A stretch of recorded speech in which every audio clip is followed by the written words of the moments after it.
Bismillahirrahmanirrahim. Alhamdulillahi rabbil alamin wassalatu wassalamu ala rasulihil amin wa ala alihi wa sahabatihi ajma'in. Thumma amma ba'd. സഹോദരന്മാരെ, ഇന്ന് മുതൽ നമ്മളൊരു പുതിയ വിഷയമാണ് ഇവിടെ പഠിക്കുന്നത്. ഇൽമുൽ ഫറായിദ് എന്ന് പറഞ്ഞാൽ അനന്തരാവകാശ നിയമങ്ങളെക്കുറിച്ച് പറയുന്ന വിജ്ഞാനം, ശാസ്ത്രം. ഏറെ പ്രധാനപ്പെട്ട ഒരു വിജ്ഞാന ശാഖയാണ് ഇൽമുൽ ഫറായിദ്, അനന്തരാവകാശ നിയമങ്ങളുമായി ബന്ധപ്പെട്ട വിജ്ഞാനം.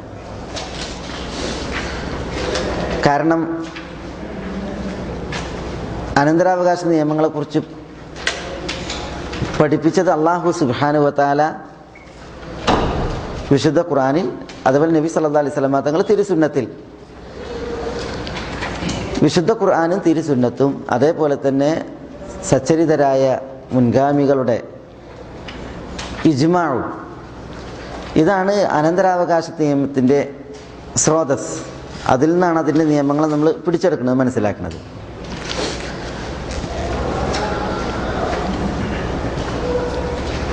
ഈ വിജ്ഞാന ശാഖയുടെ പ്രാധാന്യം അറിയിക്കുന്ന ഈ വിജ്ഞാന ശാഖയുടെ പ്രാധാന്യം അറിയിക്കുന്ന ഒരു സംഭവം ഇപ്രകാരം ഉദ്ധരിക്കപ്പെട്ടിട്ടുണ്ട് സഹീഹുൽ ബുഖാരിയിൽ. ഉമർ റളിയല്ലാഹു തആലയുടെ ഖിലാഫത്തിൽ ഉമർ മക്കയിലൊരു ഗവർണറെ നിശ്ചയിച്ച്, അങ്ങനെ ആ ഗവർണറെ ഒരിക്കൽ ഉമർ റളിയല്ലാഹുവിനെ അസ്ഫാനിൽ വെച്ച് കണ്ടുമുട്ടി. അസ്ഫാൻ എന്ന് പറഞ്ഞ സ്ഥലത്ത്, മക്ക മദീന ഹൈവേയിൽ അസ്ഫാൻ എന്ന് പറയുന്ന സ്ഥലം. അപ്പോൾ ഉമർ ചോദിച്ചു, പിന്നെ മക്കയിൽ ആരാണ് നിങ്ങളെ പ്രതിനിധിയാക്കിയത്, നിങ്ങളെങ്ങനെ ഇവിടെ കാണണമെന്ന് ചോദിച്ചു.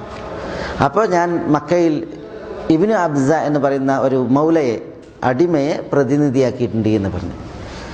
അപ്പോൾ ഉമർ ആശ്ചര്യത്തിൽ ചോദിച്ചു, മക്കക്കാർക്ക് നിങ്ങളൊരു അടിമയെയാണോ മൗലയെയാണോ പിന്നെ അമീറായിട്ട്, നിങ്ങളുടെ പകരക്കാരനായിട്ട് നിശ്ചയിച്ചത് എന്ന് ചോദിച്ചു. അപ്പോൾ ഉമർ റളിയല്ലാഹു തആല എന്നോട് ആ വ്യക്തി പറഞ്ഞത്, അമീറുൽ മുഅ്മിനീൻ അയാൾ ഖുർആൻ പഠിച്ച വ്യക്തിയാണ്, അനന്തരാവകാശ നിയമങ്ങൾ പഠിച്ച വ്യക്തിയാണ്. രണ്ട് കാര്യമാണ്, ഒന്ന് ഖുർആൻ പഠിച്ചിട്ടുണ്ട്, മറ്റൊന്ന് അനന്തരാവകാശ നിയമം പഠിച്ചിട്ടുണ്ട്.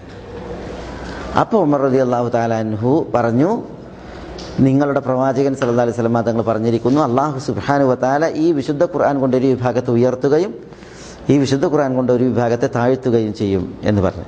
അപ്പോൾ ഇവിടെ അമീറുൽ മുഅ്മിനീൻ ഉമറിനെ പ്രീതിപ്പെടുത്തുവാൻ ആ മൗലയുടെ വിഷയത്തിൽ രണ്ട് കാര്യമാണ് പറഞ്ഞത്. ഒന്ന് ഖുർആൻ പഠിച്ചു, മറ്റൊന്ന് അനന്തരാവകാശ നിയമം പഠിച്ചു. ഈ അനന്തരാവകാശ നിയമം അല്ലാഹു സുബ്ഹാനഹു വ തആല വിശുദ്ധ ഖുർആനിൽ വിശദമാക്കിയിട്ടുണ്ട്. ലിർരിജാലി നസീബും മിമ്മാ തറക്കൽ വാലിദാനി വൽ അഖ്റബൂൻ വലിന്നിസാഇ നസീബും മിമ്മാ തറക്കൽ വാലിദാനി വൽ അഖ്റബൂൻ മിമ്മാ ഖല്ല മിൻഹു ഔ കസുറ നസീബൻ മഫ്റൂദ. മാതാപിതാക്കളും അടുത്ത ബന്ധുക്കളും വിട്ടേച്ചതിൽ പുരുഷന്മാർക്കൊരു നിർണീത വിഹിതമുണ്ട്. അതേപോലെ മാതാപിതാക്കളും അടുത്ത ബന്ധുക്കളും വിട്ടേച്ചതിൽ സ്ത്രീകൾക്കും വിഹിതമുണ്ട്. നസീബൻ മഫ്റൂദ, ഇത് നിർണീതമായ വിഹിതമാണ്, അല്ലാഹു സുബ്ഹാനഹു വ തആല നിശ്ചയിച്ചതാണ്. അപ്പോൾ അതേപോലെ യൂസിക്കുമുല്ലാഹു ഫി ഔലാദിക്കും, നിങ്ങളുടെ മക്കളുടെ വിഷയത്തിൽ അള്ളാഹു നിങ്ങൾക്ക് വസിയത്ത് നൽകുന്നു. ലിദ്ദക്കരി മിസ്ലു ഹദ്ദിൽ ഉൻസയൈൻ, രണ്ട് പെണ്ണിൻ്റെ വിഹിതം ഒരാണിനുണ്ട് എന്ന് പറഞ്ഞ അള്ളാഹു സുബ്ഹാനഹു വ തആല അനന്തരാവകാശ നിയമത്തിൻ്റെ വിശദ വിവരങ്ങൾ പറഞ്ഞിട്ടുണ്ട്. അതേപോലെ റസൂലുള്ളാഹി സ്വല്ലല്ലാഹു അലൈഹി വസല്ലം തങ്ങളും ഇത് വിശദീകരിച്ചിട്ടുണ്ട്. അതുകൊണ്ട് തന്നെ ഈ ഒരു വിജ്ഞാനശാഖ ഇത് പഠിക്കലും, ഇത് ഇവിടെ പഠിച്ച് അതിനനുസരിച്ച് സ്വത്ത് വിഭജനം നടക്കലും അനിവാര്യമാണ്. അമീറുൽ മുഅ്മിനീൻ ഉമർ റളിയല്ലാഹുവിൻ്റെ ഖിലാഫത്തിൽ അബൂ മൂസ അശ്അരിക്കും കൂട്ടർക്കും ഉമർ കത്തെഴുതുമായിരുന്നാണ്, ഫറായിദ് പഠിക്കണം നിങ്ങൾ, അനന്തരാവകാശ നിയമങ്ങൾ, എന്നിട്ട് അവകാശികൾക്ക് അതിൻ്റെ അർഹത എത്തിക്കണം.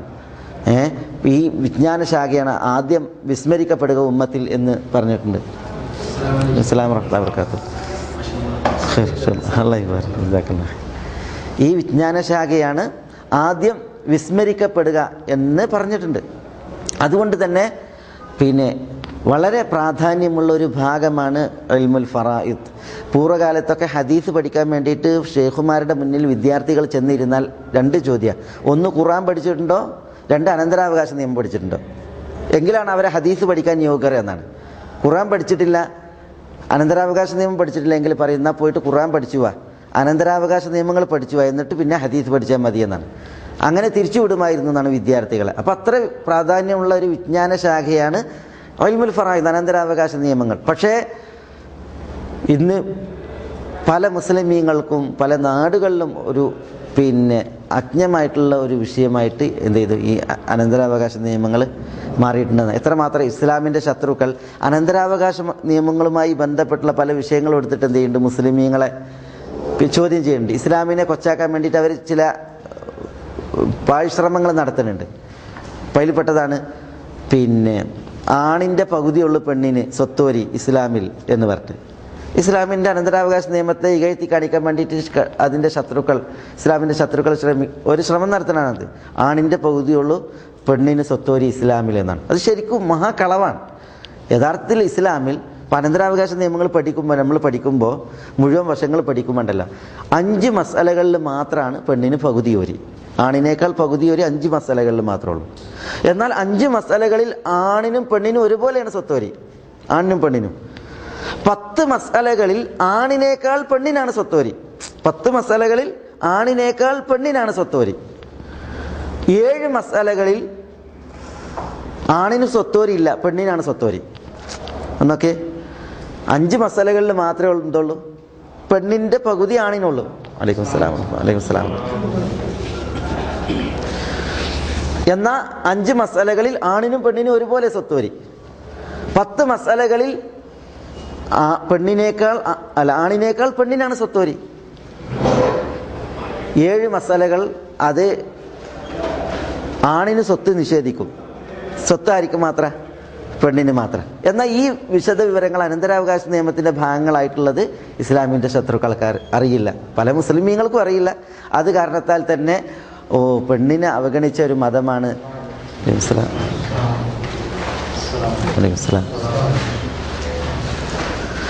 പെണ്ണിനെ അവഗണിച്ച ഒരു മതമാണ് സാമ്പത്തിക രംഗത്ത് ഇസ്ലാം എന്ന് പല ഇസ്ലാമിൻ്റെ ശത്രുക്കളും പറയുന്നുണ്ട്. യഥാർത്ഥത്തിൽ മുസ്ലിമീങ്ങൾ ഇത്തരം വിജ്ഞാന ശാഖകളെ വിശദമായി പഠിക്കുകയും അതേപോലെ തന്നെ അതിൻ്റെ അടിസ്ഥാനങ്ങൾ മനസ്സിലാക്കുകയും ചെയ്യേണ്ട ഒരു അനിവാര്യ യുഗത്തിലും ഘട്ടത്തിലുമാണ് മുസ്ലിമീങ്ങളുള്ളത്. സഹാബികളിൽ അലി, അതേപോലെ തന്നെ സെയ്ദ് ബിൻ സാബിത്ത്, അബ്ദുല്ലാഹിബ്നു അബ്ബാസ്, അബ്ദുല്ലാഹിബ്നു മസ്ഊദ്, 4 പേർ 4 പേർ അനന്തരാവകാശ നിയമങ്ങളിൽ അഗ്രഗണ്യന്മാരായിരുന്നു. 4 സഹാബികൾ. ഇസ്ലാമിക ചരിത്രം എടുത്തു നോക്കിയിട്ടുണ്ടെങ്കിൽ ഗ്രന്ഥരചനകളിൽ അനന്തരാവകാശത്തിൻ്റെ വിഷയത്തിൽ പ്രത്യേക ഗ്രന്ഥരചനകൾ തന്നെ കാണാൻ സാധിക്കും. കർമ്മശാസ്ത്ര ഗ്രന്ഥങ്ങളിലൊക്കെ ഓരോ അധ്യായം എന്താണ്, അനന്തരാവകാശ നിയമങ്ങളാണ്. അതേസമയം സ്വതന്ത്ര കൃതികൾ കാണാൻ സാധിക്കും അനന്തരാവകാശ നിയമങ്ങളെ വിശദീകരിക്കുന്ന വിഷയത്തിൽ. ഇമാം അബൂ സൗർ, അതേപോലെ തന്നെ ഇബ്നു ശുബ്രുമ, അതേപോലെ അങ്ങനെയുള്ള പണ്ഡിതന്മാർ, അവരൊക്കെ 2-ാം നൂറ്റാണ്ടിൽ ജീവിച്ചവരാണ്. 2-ാം നൂറ്റാണ്ടിൽ അന്ന് സ്വതന്ത്രമായ ഗ്രന്ഥങ്ങൾ രചിച്ചിട്ടുണ്ട്. ഏതിൻ്റെ വിഷയത്തിൽ? അനന്തരാവകാശത്തിൻ്റെ വിഷയത്തിൽ. അതേപോലെ തന്നെ പിന്നീട് കർമ്മശാസ്ത്ര ഗ്രന്ഥങ്ങളിലൊക്കെ തന്നെ അധ്യായമായിട്ട് വിശദീകരിച്ചിട്ടുണ്ട്. ഏതായാലും വളരെ വിശദമായിട്ട് കർമ്മശാസ്ത്ര ഗ്രന്ഥങ്ങളിലും അതേപോലെ തന്നെ ഇസ്ലാമിക ഗ്രന്ഥ രചനയിലും പ്രതിപാദിക്കപ്പെട്ടുള്ളതായ ഒരു വിഷയമാണ് അനന്തരാവകാശ നിയമം. അതിൻ്റെ പ്രാധാന്യം, നമ്മളത് പഠിച്ച് മനസ്സിലാക്കുന്നതിൻ്റെ ഗൗരവം അറിയിക്കുന്ന ഏതാനും കാര്യങ്ങളാണ് ഞാൻ നിങ്ങളുടെ ശ്രദ്ധയിൽ കൊണ്ടുവന്നിട്ടുള്ളത്. ഇൻഷാ അല്ലാഹ് ഞാൻ ഉദ്ദേശിക്കുന്നത് ഇത് കുറച്ച് നമ്മൾ ബുദ്ധി പ്രയോഗിക്കേണ്ട ഒരു മസലയാണ്, വിഷയമാണ്. ഇപ്പോൾ ഈ ആദ്യ ഭാഗങ്ങളൊക്കെ കൂടുതൽ കാണാതെ പഠിക്കണ ഭാഗങ്ങളാണ്. പിന്നെ കുറച്ച് കഴിഞ്ഞിട്ടുണ്ടെങ്കിൽ നമ്മൾ കുറച്ച് കണക്കും ഇതൊക്കെ ആയിട്ട് വന്നിട്ടുണ്ടെങ്കിൽ കുറച്ചുകൂടി ബുദ്ധി പ്രയോഗിച്ച് വിഷയങ്ങളെ സമീപിക്കേണ്ടതായ ഒരു മസലയാണ്. അതുകൊണ്ട് വളരെ താല്പര്യത്തിൽ എനിക്കിത് പഠിക്കണം എന്നുള്ള ഒരു വാശി ഉണ്ടെങ്കിൽ മാത്രമാണ് ഇത് നമ്മൾക്ക് കിട്ടുക. അതുകൊണ്ട് തന്നെ നമ്മളുടെ സജീവ സാന്നിധ്യം അത് ഈ ക്ലാസ്സിൽ ഉണ്ടായിരിക്കണം. അതില്ല എങ്കിൽ നമുക്കിത് ഫലപ്പെടില്ല. ഞാൻ എന്താ ചെയ്തതെന്ന് വെച്ചാൽ ഓരോ ദിവസവും ഞാൻ അന്ന് എടുക്കേണ്ട ഭാഗം ഞാൻ എഴുതി കൊണ്ടുവരും. അത് മനസ്സിൽ നിൽക്കാൻ പറ്റിയ രീതിയിലുള്ളതായ കണക്കുകൾ അതിൻ്റെ അത് ഞാൻ റെഡിയാക്കിയിട്ട് കൊണ്ടുവരും. അപ്പോൾ നിങ്ങൾ എന്ത് ചെയ്താൽ മതി, പിന്നെ ഞാൻ ഈ വിതരണം ചെയ്യുന്ന ഇതിനെ ഫോളോ ചെയ്ത് ഇങ്ങനെ പോയാൽ മതി. പിന്നെ ഇതിൽ ഞാൻ ചെയ്യാൻ പറയുന്ന കാര്യങ്ങൾ പിന്നീട് നിങ്ങൾ ചെയ്താൽ മതി. ഞാനുള്ള കോളങ്ങളൊക്കെ ഞാൻ ഇതിൽ വെക്കാം. കാരണം അതാണ് ഇത് മനസ്സിൽ നിൽക്കാനും ഇത് പ്രയോഗിക്കാനും വേണ്ടത്. തത്വങ്ങൾ പഠിക്കുക, കാണാതെ പഠിക്കുക, എന്നിട്ട് ഇതിൽ കൂടുതൽ പ്രയോഗിക്കുകയാണ് വേണ്ടത്. അപ്പോൾ ഇൻഷാ അല്ലാഹ് ഈ വിഷയം അവിടെ മനസ്സിൽ നിൽക്കും. നിങ്ങൾ അതിൻ്റെ കൂടെ അങ്ങനെ ഫോളോ ചെയ്താൽ മതി. പിന്നെ തിരിയാത്ത ഭാഗങ്ങളും കാര്യങ്ങളും ഇൻഷാ അല്ലാഹ് ഞാൻ ഇവിടെ എഴുതിയിട്ട് വിശദീകരിച്ചു തരാം എന്താണെന്നുള്ളത്.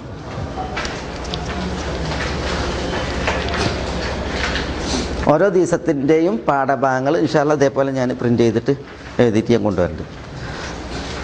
തിരിയാത്ത ഉണ്ടെങ്കിൽ ഇതിൽ ഈ എഴുതണിയിൽ എന്തെങ്കിലും മാറ്റം വരുത്തണമെന്നുണ്ടെങ്കിൽ പിന്നെ നിങ്ങൾ പറഞ്ഞാൽ മതി, അതിനനുസരിച്ച് നമുക്ക് ചെയ്യാം ഇൻഷാ അല്ലാഹ്.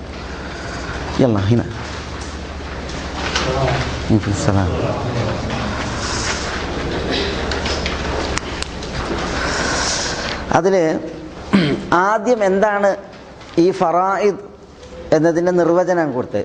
താരീഫുൽ ഫറായിദ്, താരീഫ് എന്ന് പറഞ്ഞാൽ എന്താ? നിർവചനം. താരീഫുൽ ഫറായിദ് എന്ന് പറഞ്ഞാൽ ഫറായിദിൻ്റെ നിർവചനം. ഫറായിദ് എന്ന് പറഞ്ഞാൽ നമ്മൾ പറഞ്ഞു, അതാണെന്ത്? അനന്തരാവകാശ നിയമങ്ങൾ. ഫറായിദ് അതിൻ്റെ നിർവചനമാണ് ആദ്യം കൊടുത്തത്. എന്ത്?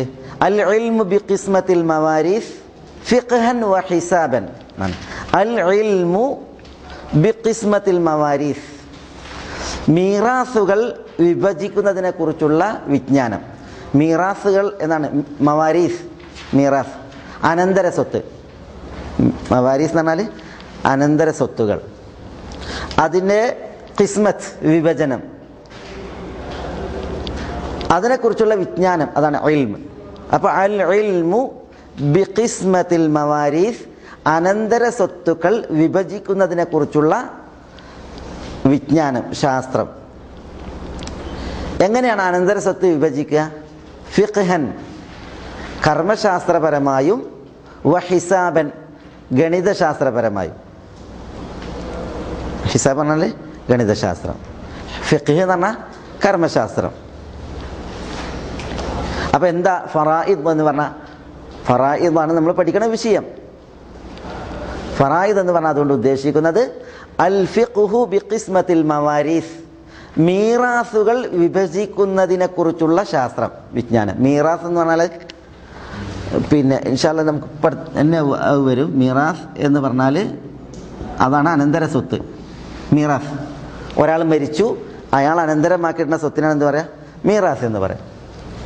അയാളെ മറ്റുള്ളവർ അനന്തരം എടുക്കുന്ന രീതിയിൽ ഉപേക്ഷിക്കുന്ന സ്വത്ത്, മീറാസ്.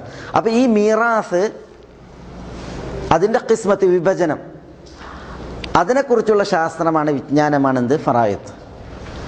ഈ മീറാസിനെ ഫിഖ്ഹൻ കർമ്മശാസ്ത്രപരമായും, വഹിസാബൻ ഗണിതശാസ്ത്രപരമായും എന്ത് ചെയ്യും? വിഭജിക്കും. അതെങ്ങനെ മനസ്സിലാക്കുക? ഇപ്പോൾ ഒരാൾ, നമ്മൾ ഇപ്പോൾ സെയ്ദ് എന്ന് പറയുന്ന ഒരു വ്യക്തി മരിച്ചാൽ, സെയ്ദ് എന്ന് പറയുന്ന ഒരു വ്യക്തി മരിച്ചിട്ടുണ്ടെങ്കിൽ ആ സെയ്ദിന്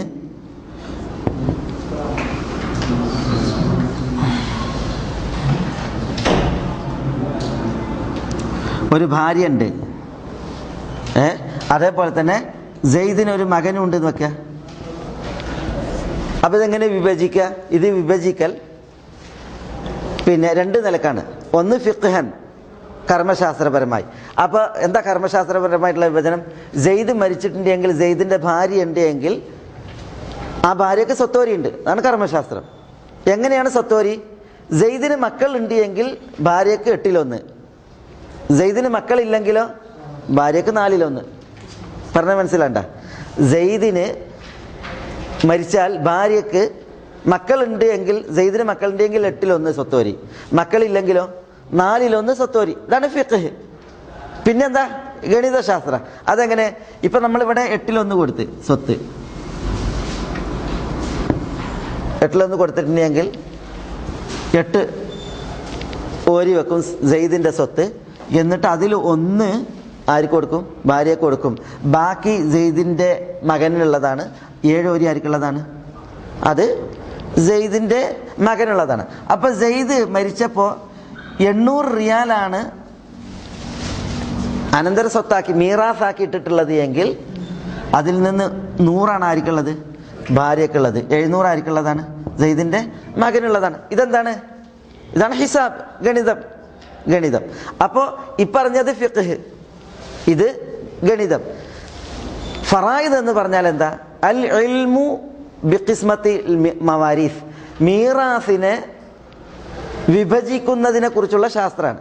എങ്ങനെയാണ് വിഭജിക്കുക? ഫിഖ്ഹൻ, കർമ്മശാസ്ത്രപരമായും, വഹിസാബൻ, ഗണിതശാസ്ത്രപരമായി. മനസ്സിലായ നിർവചനം? അതിനാണ് ഫറായിദ് എന്ന് പറയാം, അനന്തരാവകാശവുമായി ബന്ധപ്പെട്ട വിഷയത്തിൽ. തയ്യിബ്. ഇനി രണ്ടാമത്തേത് എന്താ? ഫായിദത്തുഹു. അപ്പൊ അതിന്റെ താരീഫാണ് നമ്മൾ മനസ്സിലാക്കിയത്, നിർവചനാണ് മനസ്സിലാക്കിയത്. രണ്ടാമത്തേത് ഫായിദത്തുഹു. ഇത് പഠിക്കണതിന്റെ ഫായിദ എന്താ? എന്തിനാ ഫറായിദ് പഠിക്കണേ? അതാണ് എഴുതിയത്. ഈസ്വാലു നസീബി കുല്ലി വാരിസിൻ ഇലൈഹി. ഈസാലു നസീബ്, വിഹിതം എത്തിക്കുക. ഈസാൽ എന്ന് പറഞ്ഞാൽ എത്തിക്കുക, നസീബ് എന്ന് പറഞ്ഞാൽ വിഹിതം. കുല്ലി വാരിസിൻ, എല്ലാ അനന്തരമെടുക്കുന്നവരുടെയും, ഇലൈഹി അവനിലേക്ക്. അപ്പൊ അനന്തരമെടുക്കുന്നവരുടെ എല്ലാവരുടെയും വിഹിതം അവരിലേക്ക് എത്തിക്കലാണ് എന്ത്? ഇത് പഠിക്കണോണ്ടുള്ള ഫായിദ. നമ്മൾ എന്തിനാണ് അനന്തരാവകാശ നിയമങ്ങൾ പഠിക്കണത്? ഒരാൾ മരിച്ചിട്ടുണ്ടെങ്കിൽ അയാളുടെ അനന്തരവന്മാർക്ക് ഓരോരുത്തർക്കും എത്രയാണോ വിഹിതം അത് അവരിലേക്ക് എത്തിക്കലാണ്. നമ്മൾ പഠിച്ചതനുസരിച്ച് നമ്മൾ പറഞ്ഞു കൊടുക്കും. മനസ്സിലായോ? അപ്പോൾ ഇവിടെ ഇതൊക്കെ ഈ മസാലയിൽ നമ്മൾ ബോർഡിൽ എഴുതിയ മസാലയിൽ നമ്മൾ എന്തിനാ ഫറായിദ് പഠിക്കണത്? ഈ കല നമ്മൾ പഠിക്കണത്, ഈ വിജ്ഞാനം നമ്മൾ പഠിക്കണത് ഓരോ വാരിസിൻ്റെയും നസീബ്. ഇവിടെ ആരാ വാരിസ്? സൗജത്തും ഇബിനും, ഇവരാണ് വാരിസ്. ഓരോ വാരിസിൻ്റെയും നസീബ് ഉണ്ടല്ലോ, അത് അവരിലേക്ക് എത്തിക്കലാണ്. അപ്പോൾ സെയ്ദ് മരിച്ച്, സെയ്ദിൻ്റെ വീട്ടുകാർ വന്നിട്ട് നമ്മളോട് പറയാണ്, ഇങ്ങനെ സെയ്ദ് മരിച്ചാണ്, ഒരു ഭാര്യയും മകനുമാണ് ഉള്ളത് അനന്തരം എടുക്കാൻ. അപ്പോൾ ഫറായിദ് പഠിച്ചവൻ എന്ത് ചെയ്യും? സൗജക്ക് എത്രയാണോ അത് അവർക്ക് നിശ്ചയിക്കും, മകൻ എത്രയാണോ അത് അവർക്കും നിശ്ചയിക്കും. അതാണ് ഇതിൻ്റെ ഫായിദ. ഇതെന്തിനാണ് പഠിക്കുന്നത് എന്നുള്ളതിൻ്റെ ഫായിദ അതാണ് പറഞ്ഞത്. ഫായിദത്തുഹു ഈസ്വാലു നസീബി കുല്ലി വാരിസിൻ, എല്ലാ അനന്തരം എടുക്കുന്നവൻ്റെയും, വാരിസ് എന്ന് പറഞ്ഞാൽ അനന്തരം എടുക്കുന്നവൻ, കുല്ലു വാരിസ് പറഞ്ഞാൽ അനന്തരം എടുക്കുന്ന എല്ലാവരും, അവരുടെ ഈസാലു നസീബ്, വിഹിതം അവർക്ക് എത്തിക്കുക. തയ്യം. ഇനി മൂന്നാമത്തെ പോയിന്റ് എന്താ? ഹുക്കുമുഹു. ഇത് പഠിക്കുന്നതിൻ്റെ ഹുക്കും എന്താ? അനന്തരാവകാശ നിയമം പഠിക്കുന്നതിൻ്റെ ഹുക്കും അത് പണ്ഡിതന്മാർ പറഞ്ഞത് ഫർദു കിഫായ. എന്താ ഫർദു കിഫായ എന്ന് പറഞ്ഞാൽ? സമൂഹത്തിൽ ഒരു വിഭാഗം ഇത് പഠിച്ചിട്ടുണ്ടെങ്കിൽ ബാക്കിയുള്ളവരൊക്കെ കുറ്റവിമുക്തരായി. ആരും പഠിച്ചിട്ടില്ലെങ്കിലോ എല്ലാവരും കുറ്റക്കാരായി. അതാണ് ഫർദു കിഫായ. അതാണ് അവിടെ എഴുതിയത്. ഫർദു കിഫായയാണ് അതിൻ്റെ ഹുക്കും. അഥവാ ഇദാ ഖാമ ബിഹി മൻ യക്ഫി, പര്യാപ്തമായവർ ഇത് പഠിക്കാൻ നിലയുറപ്പിച്ചാൽ സഖത്തൽ ഫർദു അൻ ബഖിയത്തിന്നാസ്, മറ്റു ജനങ്ങളിൽ നിന്ന് നിർബന്ധ ബാധ്യത ഒഴിവായി. അപ്പോൾ പര്യായമായവർ എന്ന് പറഞ്ഞിട്ടുണ്ടെങ്കിൽ പഠിക്കാൻ യോഗ്യരായ അർഹരായ ആളുകൾ ഇത് പഠിച്ചിട്ടുണ്ടെങ്കിൽ ബാക്കിയുള്ളവരൊക്കെ കുറ്റവിമുക്തരായി. അതാണ്. അപ്പോൾ ഇതിൻ്റെ ഹുക്കും എന്താണ്? അത് ഫർദ് കിഫായയാണ്. അതിൻ്റെ ബാക്കി നിർവചനം എഴുതിയത് വേണമെന്നില്ല. ഫർദ് കിഫായ എന്ന് മനസ്സിലാക്കി നമുക്ക് അതിൻ്റെ ആശയം കിട്ടും. തയ്യം. ഇനി അടുത്തത് ഈ ഫറായിദിൽ മീറാസിൽ ഒരു പ്രധാനപ്പെട്ട ഭാഗമാണ്. അതേതാണ്? നാലാമത്തെ പോയിന്റ് അറിയാം. അൽ ഹുഖൂഖുൽ മുതഅല്ലിക ബിത്തരിക. അൽ ഹുഖൂഖുൽ മുതഅല്ലിക ബിത്തരിക.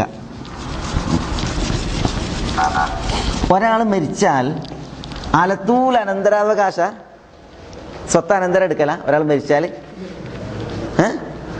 അല്ല, ഒരാൾ മരിച്ചിട്ടുണ്ടെങ്കിൽ അയാൾ വിട്ടേക്കുന്ന സ്വത്തുണ്ട്. ഇപ്പോൾ അഹ്മദ് എന്ന് പറയുന്ന ഒരു വ്യക്തി മരിച്ച്, അയാൾ മരിച്ചിട്ടുണ്ടെങ്കിൽ അയാളുടെ മരിച്ച ശേഷമുള്ള സ്വത്തുണ്ടല്ലോ, ഞാൻ ഓഫായിക്കളി, ഞാൻ ബാക്കത്ത് ഇട്ടാൽ മതിയല്ല, ഇത് ഓഫാക്കിയിട്ട് ബാക്കിൽ ഇട്ടാൽ മതി.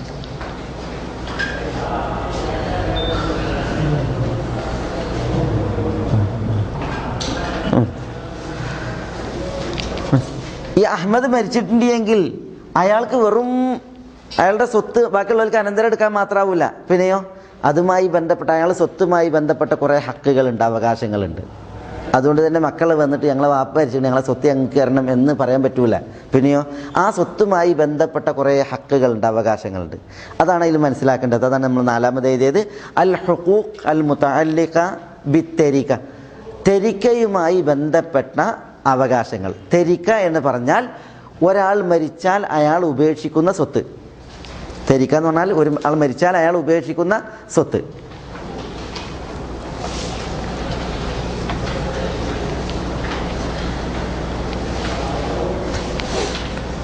ഒരാൾ മരിച്ചാൽ അയാൾ വിട്ടേക്കുന്ന സ്വത്തിനാണ് തെരിക്ക എന്ന് പറയാം.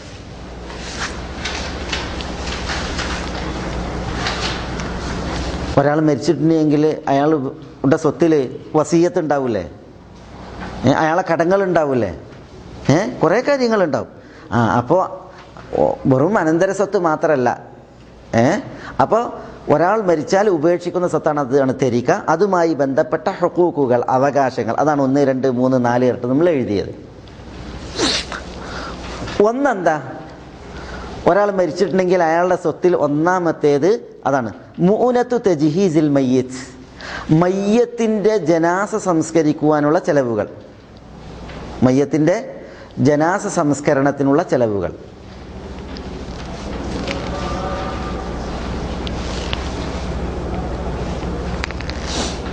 ഒരാൾ മരിച്ച് അയാളെ മക്കളൊന്നും അയാളെ ജനാസ സംസ്കരിക്കാനുള്ള ചെലവുകൾ എടുക്കണില്ല എങ്കിൽ അയാളെ സ്വത്തുനിന്ന് എടുക്കുക അല്ലേ.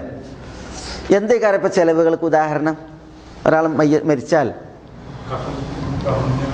കഫൻ തുണി വേണം, സുഗന്ധം വേണം, പിന്നെ കബർ കുഴിക്കാൻ ആൾ വേണം, കുളിപ്പിക്കാൻ ആൾ വേണം അല്ലേ. പിന്നെ അങ്ങനെ കുറേ ചെലവുകളുണ്ട്.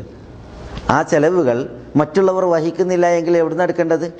ഇയാളുടെ സ്വത്ത് നിന്നാണ് എടുക്കേണ്ടത്, സ്വത്ത് നടക്കേണ്ടത്.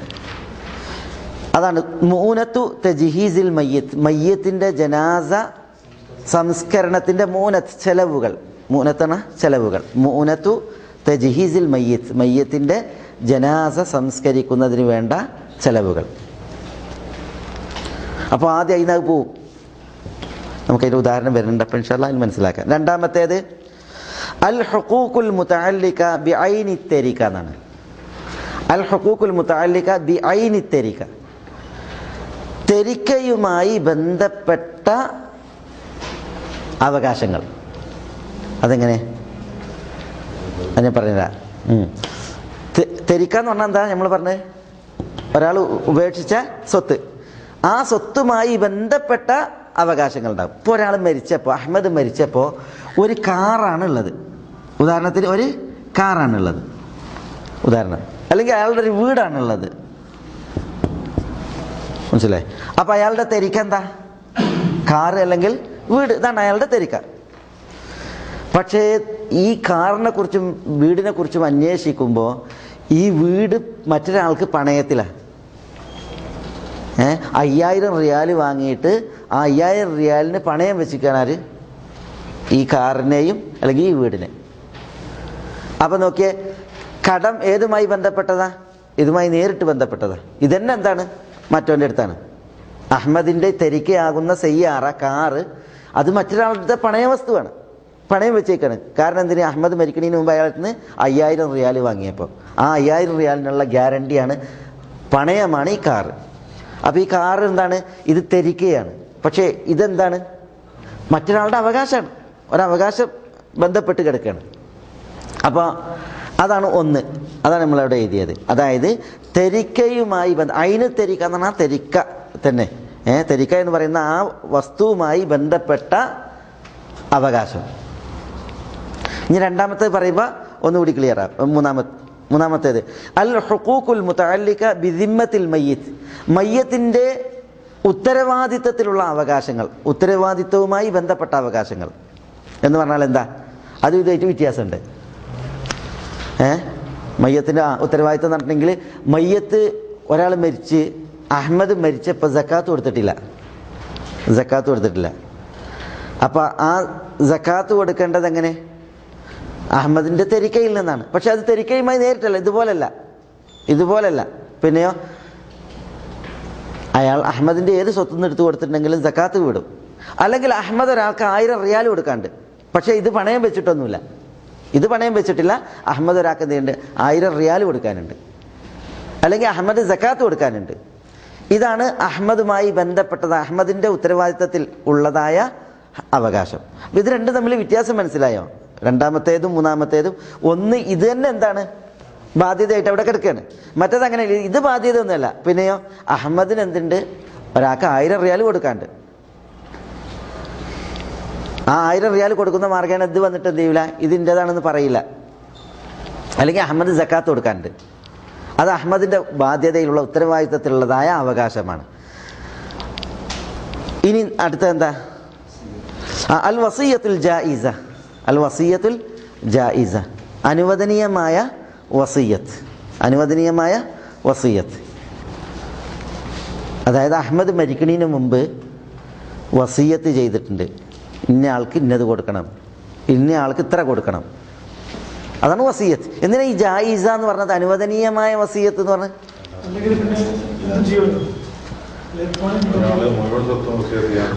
ഒരാൾ മുഴുവൻ സ്വത്തും വസിയ്യത്ത് ചെയ്തിട്ടുണ്ടെങ്കിൽ അത് ജായിസത്തല്ല, അത് ജായിറത്താണ്, അന്യായാണ്. എത്ര വസിയ്യത്ത് ചെയ്യാൻ പാടുള്ളൂ? 1/3 അല്ലെങ്കിൽ അതിന് താഴെ. അപ്പം 1/3 വസിയ്യത്ത് ചെയ്യുമ്പോഴാണ് എന്ത്? അനുവദനീയമായ വസിയ്യത്ത്. അതേപോലെ തന്നെ സ്വത്ത് അനന്തരം എടുക്കുന്ന ആൾക്ക് വസിയ്യത്ത് ചെയ്യാൻ പാടില്ല. സ്വത്ത് അനന്തരം എടുക്കുന്ന ആൾക്ക് വസിയ്യത്ത് ചെയ്യാൻ പാടില്ല. ഇപ്പോൾ ഒരാൾ മരിച്ച് മകൾക്ക് അല്ലെങ്കിൽ മരിക്കണതിന് മുമ്പ് അഹമ്മദ് മകൾക്ക് വസിയ്യത്ത് ചെയ്തിട്ടുണ്ടെങ്കിൽ നടപ്പിലാക്കാൻ പാടില്ല. കാരണം എന്താ? അത് അനുവദനീയമായ വസിയ്യത്തല്ല. അപ്പോൾ അതുകൊണ്ടാണ് അൽ വസിയ്യത്തുൽ ജായിസ, അനുവദനീയമായ വസിയ്യത്ത് എന്ന് പറയുന്നത്. അനുവദനീയമായ വസിയ്യത്ത് എന്ന് പറഞ്ഞാൽ 1/3 സ്വത്ത് വസിയ്യത്ത് അല്ലെങ്കിൽ അതിന് താഴെ, അനന്തരം എടുക്കുന്നവർക്കല്ലാതെയുള്ള വസിയ്യത്ത്. മനസ്സിലായി? അത് 4ാമത്തെ അവകാശം. 5ാമത്തേതാണെന്ത്? ഇർസ്. എന്താ ഇർസ്? അനന്തരാവകാശം. അതാണ് നമ്മളുടെ വിഷയം. നമ്മൾ എന്തിനാ ഇപ്പോൾ ഇവിടെ ഇരിക്കുന്നത്? ഇത് പഠിക്കാനാണ്. നമുക്ക് എത്ര കിട്ടും എന്നുള്ളത് പഠിക്കാൻ. അതാണ് ഇർസ്, അനന്തരാവകാശം. അതാണ് അവസാനത്തേത്. ഇതൊക്കെ കഴിഞ്ഞ് ബാക്കി അഹമ്മദ് വല്ലതും വിട്ടേച്ചതിലുണ്ട് എങ്കിൽ അതാണെന്ത്? ഇപ്പം നമുക്ക് വീതം വെക്കാനുള്ളത്. അതാണ് ഇർസ്, അനന്തരാവകാശം. അതാണ് 5ാമത്തേത് നമ്മൾ വേറിട്ട് എഴുതി, ഇർസ് എന്നുള്ളത് അനന്തരാവകാശം. അപ്പം ഇത് മനസ്സിലായോ? അപ്പോൾ ഒരാൾ മരിച്ചാൽ ആദ്യത്തെ സ്റ്റെപ്പ് എന്തല്ല? ഇർസല്ല, അനന്തരാവകാശമല്ല. ഇർസിലേക്ക് എത്താൻ കുറേ എന്തുണ്ട്? സ്റ്റെപ്പുകളുണ്ട്, പടികളുണ്ട്. ഇർസിലേക്ക് എത്താൻ വേറെ കുറേ കാര്യങ്ങൾ ചെയ്യേണ്ടതുണ്ട്. അവസാനമാണ് നമ്മൾ അനന്തരാവകാശത്തിലേക്ക് എത്തുക. അപ്പോൾ ഇവിടെ ഇനി ഞാൻ ആ കോളം വരച്ച് ചെയ്യേണ്ട അത് അതിലെന്താ എഴുതിയേ? 1 തെരീക്കത്ത് എഴുതി 1ാമത്തെ കോളത്തിൽ. എന്താ തെരീക്കത്ത് എന്ന് പറഞ്ഞാൽ? ഒരാൾ വിട്ടേച്ചത്. 2ാമത്തെ കോളത്തിൽ മുഅനത്തു തജ്ഹീസ്, എന്താ? ജനാസ സംസ്കരണത്തിനുള്ള ചെലവ്. 3ാമത്തേത് അദ്ദൈനുൽ മുതഅല്ലിഖ് ബിത്തരിക, തെരിക്കയുമായി ബന്ധപ്പെട്ട കടം. അതാണ് നമ്മൾ പറഞ്ഞ പണയം. ഉദാഹരണം. 2ാമത്തേത് അദ്ദൈനുൽ മുർസൽ, പണയല്ലാത്ത കടം, മറ്റു കടം. 3ാമത്തേത് അൽ വസിയ്യ, എന്താ? വസിയ്യത്ത്. 4ാമത്തേത് അൽ ഇർസ്, അനന്തരാവകാശം. അനന്തരാവകാശം തൈ അനന്തര സ്വത്ത്, ഇർസ്. അപ്പം ഇനി നമ്മൾ ആ ഒരു ഉദാഹരണത്തിലൂടെ അത് മനസ്സിലാക്കുകയാണ്. ഈ അഹമ്മദ് മരിച്ച് ആദ്യത്തെ കുളത്തിൽ എത്ര റിയാലാണ് എഴുതിയത്? 200 റിയാലാണ് എഴുതിയത്. 200 റിയാൽ. അഹമ്മദ് മരിച്ച് മൂപ്പരുടെ ജനാസ സംസ്കരിക്കാനുള്ളൊരു വകുപ്പില്ല. അഹമ്മദ് വിട്ടേച്ച 200 അല്ലാതെ. ആ 200 എന്തിനു വേണം? അഹമ്മദിൻ്റെ കഫൻ വാങ്ങാൻ, ഖബറൊരുക്കാൻ, കുളിപ്പിക്കാൻ, വഹിക്കാൻ, സുഗന്ധം വാങ്ങാൻ ഈ 200 റിയാൽ വേണം. എങ്കിൽ എന്താ ചെയ്യുക? ആ 200 ജനാസ സംസ്കരണത്തിന് കൊടുക്കും. ബാക്കിയുള്ളതൊക്കെ എന്ത് ചെയ്യും? ഒഴിവാക്കും. ബാക്കിയുള്ളതൊന്നും ഉണ്ടാവില്ല. സ്വത്ത് അനന്തരം എടുക്കലുണ്ടാവില്ല, കടക്കാർക്ക് ഉണ്ടാവില്ല, പിന്നെ പണയ വസ്തുവായിട്ട് കൊടുത്തിട്ടുണ്ടെങ്കിൽ അതിനുണ്ടാവില്ല, അതേപോലെ തന്നെ വസിയ്യത്തിനും അതിനൊന്നും ഉണ്ടാവില്ല. പിന്നെ എന്താ ചെയ്യുക? ആ 200 റിയാൽ അത് മുഅനത്തു തജ്ഹീസിന് കൊടുക്കും. അപ്പോൾ ആ 200 റിയാൽ ഉണ്ട് തെരിക്ക എഴുതിയിട്ട് 200 റിയാൽ അതവിടെ 1ാമത്തെ കുളത്തിൽ എവിടെ ഇടുക? ആ മുഅനത്തു തജ്ഹീസ്, അതിലാണ് ഇത് എഴുതുക. ബാക്കിയുള്ളതിലൊന്നുമില്ല. അപ്പോൾ അതിനെന്ത് ചെയ്യുക? അവിടെ ഇങ്ങനെ വെട്ടിടുക. പിന്നത്തിലൊന്നുമില്ല. കാരണം എന്തുകൊണ്ടാണ്? 200 റിയാൽ എന്തിനു വേണം? മുഅനത്തു തജ്ഹീസിന് വേണം. ഇനി 2ാമത്തേൽ 300 എഴുതിയത്.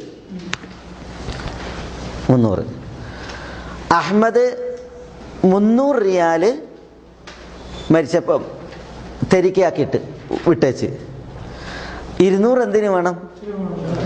മൂനത്ത് തജീസ്, ജനാസ സംസ്കരിക്കാൻ വേണ്ടിയുള്ള ചെലവിന് വേണം. 100 റിയാൽ അഹമ്മദ് ഒരാൾക്ക് കടം കൊടുക്കാനുണ്ട്. ഒരാൾക്ക് കടം കൊടുക്കാനുണ്ട്. അത് കടം പണയല്ല, കടമായിട്ട് 100 റിയാൽ. 100 റിയാൽ പണയം ഉണ്ടാവില്ലല്ലോ. ഒരാൾക്ക് കടം കൊടുക്കാനുണ്ട്. അപ്പോൾ എന്ത് ചെയ്യും? 200 മൂനത്ത് തജീസിനും 100 അദ്ദൈനുൽ മുർസൽ. രണ്ടാമത്തേലല്ല എഴുതേണ്ടത്, മൂന്നാമത്തേൽ അതിന് വിടും. അപ്പോഴാണ് ഒരാൾ വരുന്നത്, ഞങ്ങൾക്ക് അഹമ്മദ് വസീയത്ത് ചെയ്തിട്ടുണ്ടല്ലോ, ഞങ്ങൾക്ക് 3 തരണമെന്ന് വസീയത്ത് ചെയ്തിട്ടുണ്ടല്ലോ. എന്താ പറയാ? വസീയത്ത് കൊടുക്കുക? ഇല്ല. കാരണം മൂപ്പരെ കുളിപ്പിച്ച് അടക്കിയപ്പോഴത്തേക്ക് 200 പോയി. പിന്നെ മൂപ്പര് കടം കൊടുക്കാനുള്ളതുണ്ട്, ഇനി അത് കൊടുത്തപ്പോഴത്തേക്ക് എന്ത് ചെയ്ത് ആ 100 കഴിഞ്ഞ്, ഇനിയില്ല എന്ന് പറയും. അപ്പം പിന്നെ വസീയത്തും നടക്കില്ല, ഇർസും ഉണ്ടാവില്ല, അനന്തരാവകാശികൾക്കും ഒന്നും ഉണ്ടാവില്ല. പിന്നെയാണ് അഹമ്മദിൻ്റെ ഇതിൽ 400 റിയാൽ, അഹമ്മദ് മരിച്ചു, 400 റിയാൽ തെരിക്കണ്ട്. അതിൽ 200 എന്തിനു പോയി? മൂനത്ത് തജീസ്, ജനാസ സംസ്കരണത്തിന് പോയി. 100 റിയാൽ അഹമ്മദിൻ്റെ കടം വീട്ടി.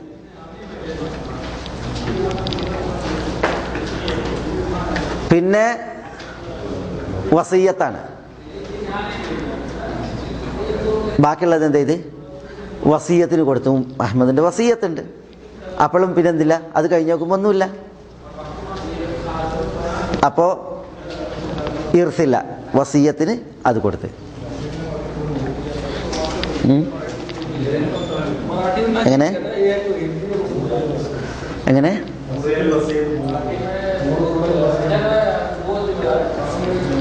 എത്ര റിയാലാണ് അഹമ്മദ് വിട്ടേച്ച്? അല്ല, അസ്തഗ്ഫിറുല്ലാഹ്, അത് ഇത് 400 3/1 വസീയത്ത്. 3/1. അപ്പം 3/1 വസീയത്ത് പോയിട്ടുണ്ടെങ്കിൽ ഉണ്ടാവും അല്ലേ? 100 റിയാലിൻ്റെ 3/1 പോയിട്ടുണ്ടെങ്കിൽ 75 റിയാൽ. 75 റിയാൽ വസീയത്തിന് പോയിട്ടുണ്ടെങ്കിൽ, അല്ല 25 റിയാൽ, 25 പോയിട്ടുണ്ടെങ്കിൽ 25 വസീയത്തിന് കൊടുക്കുക, 75 ഇർസായിട്ട്.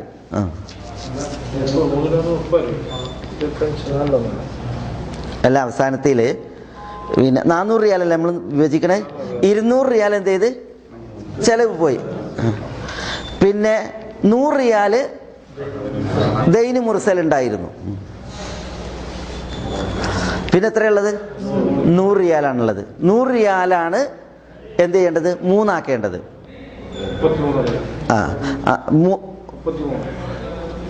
പിന്നെ 3 ഭാഗാക്കുക. എന്നിട്ട് അസുലുസ് 3 വസീയത്ത്. 3 ഭാഗാക്കിയിട്ട് 3/1 വസീയത്ത്, 3/2 ഇർസ് അനന്തരാവകാശികൾക്ക്. അപ്പം എത്ര? 33 കുറച്ചും 33 ചില്ലാനം, അത് വസീയത്ത്. ബാക്കി ഉള്ളത് അത് പിന്നെ ഇർസ് അനന്തരാവകാശം. ഇതേപോലെ 500 ഒക്കെ അങ്ങനെയാണ്.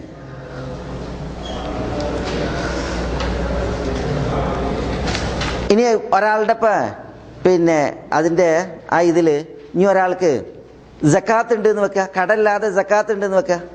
മരിച്ചതിന് മുമ്പ് സക്കാത്ത് അയാളുടെ മേൽ ബാധ്യതയായിട്ടുണ്ട്. സക്കാത്ത് കൊടുക്കാതെയാണ് മരിച്ചത് എങ്കിൽ എന്ത് വേണം? മൂനത്തെ തജീസ് കഴിച്ച്, അതേപോലെ തന്നെ അദ്ദൈനുൽ മുർസൽ കഴിച്ച്. അദ്ദൈനുൽ മുർസലിൽ ഒരാൾക്ക് കടം കൊടുക്കാനുള്ളതുണ്ട്, സക്കാത്തും ഉണ്ട് എങ്കിൽ കടം കൊടുക്കാനുള്ളത് വീട്ടി 100 റിയാൽ. അതേപോലെ തന്നെ സക്കാത്ത് കൊടുക്കാണ്ട് അതും വീട്ടി. പിന്നെ ബാക്കിയുള്ളതാണ് എന്ത്? അതിലാണ് 3/1 വസീയത്ത് ഉണ്ടെങ്കിൽ വസീയത്ത് നടപ്പിലാക്കേണ്ടത്. ബാക്കിയാണെന്ത്? ഇർസ് അനന്തര സ്വത്താക്കിയിട്ട് വിടേണ്ടത്. അതേപോലെ തന്നെ 500, 600 ഒക്കെ അങ്ങനെ. ഇതിപ്പോൾ ഞാനൊരു ഉദാഹരണം പറഞ്ഞു എന്നുള്ളൂ. ബാക്കിയുള്ളത് നിങ്ങൾക്ക് എന്ത് ചെയ്യാനുള്ളതാണ്? ഒരു കണക്കുണ്ടാക്കിയിട്ട് അത് നിങ്ങൾക്ക് പൂർത്തീകരിക്കാനുള്ളതാണ്. എത്രയാണ് ഇപ്പോൾ പിന്നെ ജനാസ സംസ്കരിക്കാൻ വേണ്ടത്? ഇനി ഒരാൾ 100 റിയാൽ എഴുതി നോക്കിയാൽ, പിന്നെ അയാൾ കടമായിട്ട് കൊടുക്കാനുള്ളത്, പിന്നെ അയാൾ സക്കാത്തായിട്ട് കൊടുക്കാനുള്ളത്, അതാണ് ദൈനുൽ മുർസൽ. പിന്നെ വസീയത്ത്, അയാളോട് വസീയത്ത് ചെയ്തിട്ടുണ്ട്. ആ വസീയത്ത് ചെയ്തിട്ടുണ്ടെങ്കിൽ ആ വസീയത്ത് ഇത്ര, വസീയത്ത് ചെയ്തിട്ടില്ലെങ്കിൽ വസീയത്തില്ല. പിന്നെന്താണ്? ബാക്കിയുള്ള സ്വത്ത് മുഴുവൻ എന്താ? അത് ഇർസാണ്, അനന്തര സ്വത്താണ്. അതിനനുസരിച്ച് ചെയ്യുക. അവസാനത്തെ കോളത്തിൽ എന്താ എഴുതിയത്? സയ്യാറ. അഹമ്മദ് മരിച്ച് ഒരു കാറാണ് എന്ത് ചെയ്തത്, അഹമ്മദ് ഉപേക്ഷിച്ചിട്ടുള്ളത്. അയാളുടെ തെരിക്ക കാറാണ്. ആ കാറിന് വില മതിച്ചത് എത്രയാണ്? 13,000 റിയാലാണ്. 13,000 റിയാൽ വിലയുള്ള ഒരു കാറ് മാത്രമാണ് അഹമ്മദിൻ്റെ തെരിക്കയായിട്ടുള്ളത്. പ്രസ്തുത കാറ് പണയത്തിലാണ്. എങ്ങനെ പണയത്തിൽ? അഹമ്മദ് മരിക്കണീൻ്റെ മുമ്പ് ഒരാളോട് 5,000 റുപ്യ വാങ്ങിയിനി. ആ 5,000 റുപ്യ വാങ്ങിയപ്പോൾ എന്താ ചെയ്തത്? ഈ കാറ് പണയം വെച്ച്. അപ്പോൾ ഇവിടെ തെരിക്ക നോക്കി, തെരിക്കക്ക് അതും എന്താണ്, അതൊരു ഹക്കായിട്ട് മറ്റൊരാളെ പെരടിയിലാണ്, മറ്റൊരാളെ അടുത്താണുള്ളത്. അതാണ് നമ്മൾ ഇവിടെ രണ്ടാമത് എഴുതിയത് അൽ ഹുഖൂഖുൽ മുതഅല്ലിഖ ബി ഐനി തെരിക്ക, തെരിക്കയുമായി ബന്ധപ്പെട്ട അവകാശം. കാറ് തന്നെ എന്താണ്, ആകെയുള്ളത് കാറാണ്. ആ കാർ തന്നെ മറ്റൊരാളുടെ അടുത്ത് പണയത്തിലാണ്. അപ്പോൾ എങ്ങനെയാണ് ഇത് ചെയ്യുക? ആകെ കാറല്ലേ ഉള്ളത്? അഹമ്മദ് മരിച്ചപ്പോൾ എന്താ ഉള്ളത്? ആകെ കാറാണുള്ളത്. ഈ കാറിന് വില കെട്ടി എത്രയാണ്? 13,000. വേറെ പൈസ ഒന്നുമില്ല. അപ്പോൾ എന്ത് ചെയ്യും? ആദ്യം അഹമ്മദിൻ്റെ ഈ കാറ് വിറ്റിട്ട് കിട്ടുന്ന 13,000-ൽ അഹമ്മദിൻ്റെ ജനാസ സംസ്കരിക്കാൻ എത്ര നമ്മൾ കൊടുക്കും? 200 കൊടുക്കും. പിന്നെ എന്താ കൊടുക്കുക? 5,000 പണയ വസ്തു കൊടുക്കും. പണയം, ഇത് കാറ് വെച്ചിട്ടുള്ള പണയം. 5,000 പണയം കൊടുക്കും. പിന്നെയാണ് അറിയണത് അഹമ്മദിന് ഒരാൾക്ക് 2,000 റിയാൽ കടമുണ്ട്. അപ്പം എന്ത് ചെയ്യും? ആ കടം കൊടുക്കും. അഹമ്മദിൻ്റെ സക്കാത്ത് കൊടുക്കാനുണ്ട് 100 റിയാൽ എന്നുള്ളത് അറിയണത്. അപ്പം എന്ത് ചെയ്യും? ആ സക്കാത്തും കൊടുക്കും. അപ്പം എന്തായി? ദൈനുൽ മുർസലിൽ എന്ത് വന്ന്? കടവും വന്ന് സക്കാത്തും വന്ന്.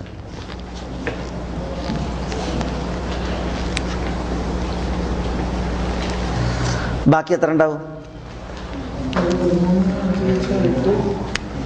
5,000-ഉം 200-ഉം 7,300. ആ 7,300 എന്ത് ചെയ്യേണ്ടത്? പിന്നെ വസിയത്ത് ഉണ്ടോ നോക്കുക. അഹമ്മദ് വസിയത്ത് ചെയ്തിട്ടുണ്ടെങ്കിൽ അതിൽ നിന്ന് എന്ത് ചെയ്യണം? 1/3, അല്ലെങ്കിൽ എത്രയാണോ വസിയത്ത് ചെയ്തത് 1/3 തന്നെ ആയിക്കൊള്ളുന്നതിന് 1/3 താഴെയും വസിയത്ത് ചെയ്യാം. അതിൻ്റെ മുകൾക്കാ കരുതുന്നുള്ളൂ.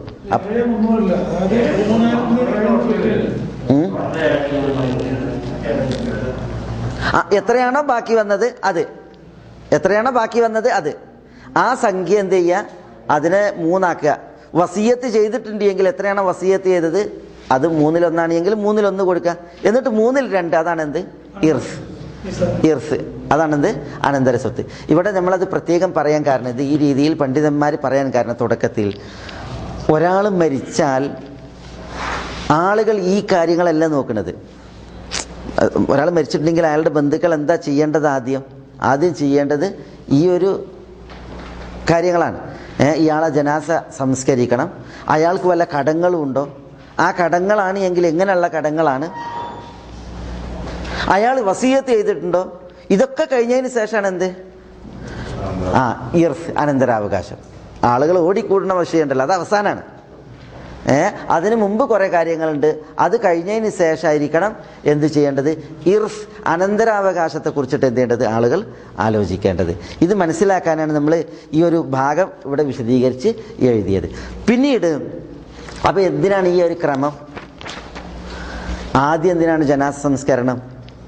പിന്നെന്തിനാണ് ഈ തെരിക്കയുമായി ബന്ധപ്പെട്ടതായ ഹക്ക് പറയണത്? പിന്നെന്തിനാണ് ദൈനുൽ മുർസൽ, തെരിക്കയുമായി നേരിട്ട് ബന്ധപ്പെടാത്ത കടങ്ങൾ ഇത് പറഞ്ഞത്? ഈ ക്രമം ചിലരെന്ത് ചെയ്തിട്ടുണ്ടെന്നറിയോ? ചില പണ്ഡിതന്മാർ, ഇപ്പോൾ ഷാഫിയാക്കളൊക്കെ ആദ്യം ജനാസ സംസ്കരിക്കുന്നതല്ല പറയാം. ഷാഫിയാക്കൾ പറയല ആദ്യം കട.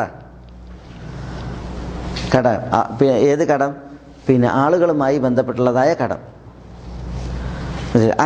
ആ രീതിയിലാണ് പറയാം. യഥാർത്ഥത്തിൽ എന്താണ് സൂക്ഷ്മമായിട്ടുള്ള വിഭജനം ഈ വിഭജനമാണ്. ആദ്യം ജനാസ സംസ്കരിക്കണമല്ലോ, അത് എല്ലാവരുടെ മേൽ ബാധ്യതയായ ഒരു സംഗതിയാണ്. അപ്പോൾ ആ ജനാസയെ സംസ്കരിക്കുക. പിന്നീട് ഈ ജനാസയുടെ തെരിക്കണ്ടല്ലോ, ആ തെരിക്കയുമായി ബന്ധപ്പെട്ട അതൊരു പണയവസ്തുവാണെങ്കിൽ അതിനെയാണ് മുന്തിപ്പിക്കേണ്ടത്. എന്തുകൊണ്ട്? നമ്മളൊരാൾക്ക് 1000 റിയാൽ കടം കൊടുക്കുന്നതും പണയത്തിന് കടം കൊടുക്കുന്നതും തമ്മിൽ വ്യത്യാസമുണ്ട്. ഏതാ ഉറപ്പ്? കൊടുക്കണം എന്നുള്ളത് ഉറപ്പ് ഏതാ? ഈ പണയം സ്വീകരിച്ച് കൊടുക്കുന്നതാണ്. മനസ്സിലായി? അതുകൊണ്ടാണ് അതിനെ മുന്തിപ്പിക്കുന്നത്.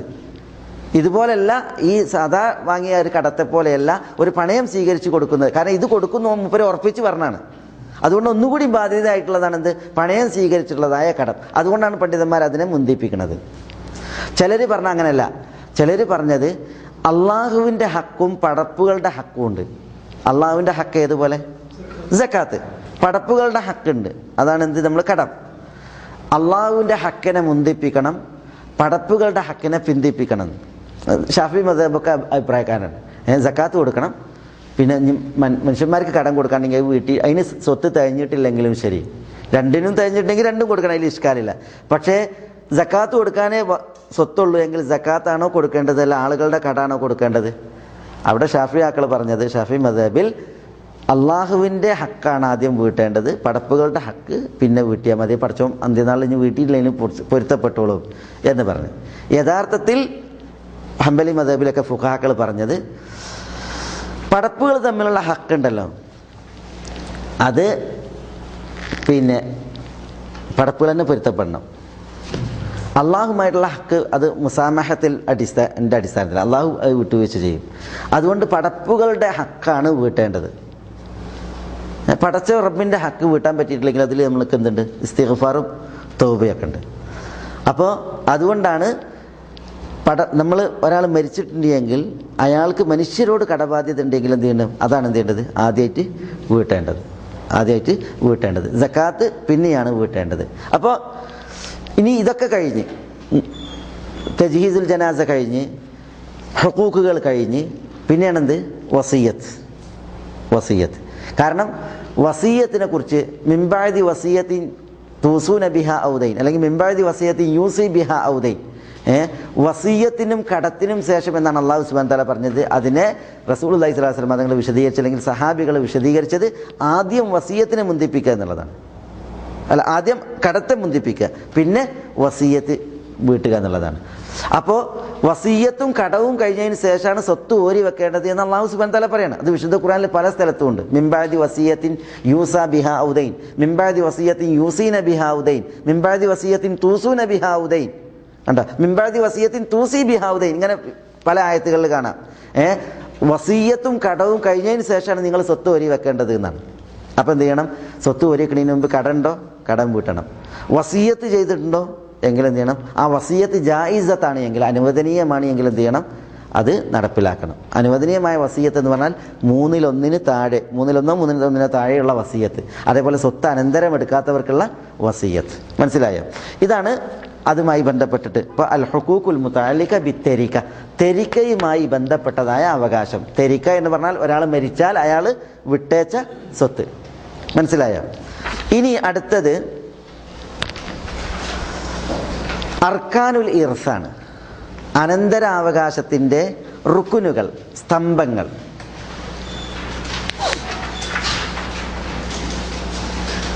അനന്തരാവകാശത്തിൻ്റെ സ്തംഭങ്ങൾ, റുക്കുനുകൾ.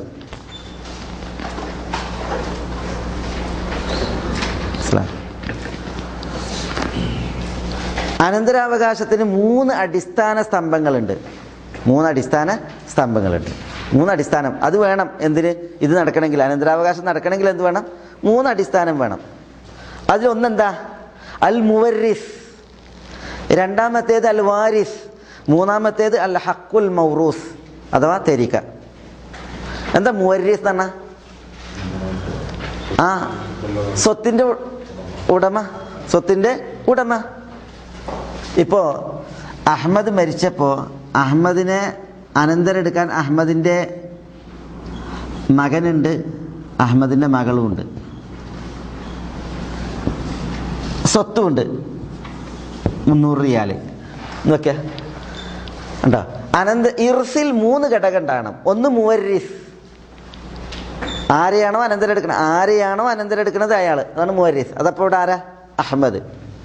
രണ്ടാമത്തേത് വാരിസ്, അനന്തരമെടുക്കുന്നവർ. അതാണ് ഈ മസലയിൽ മകനും മകളും.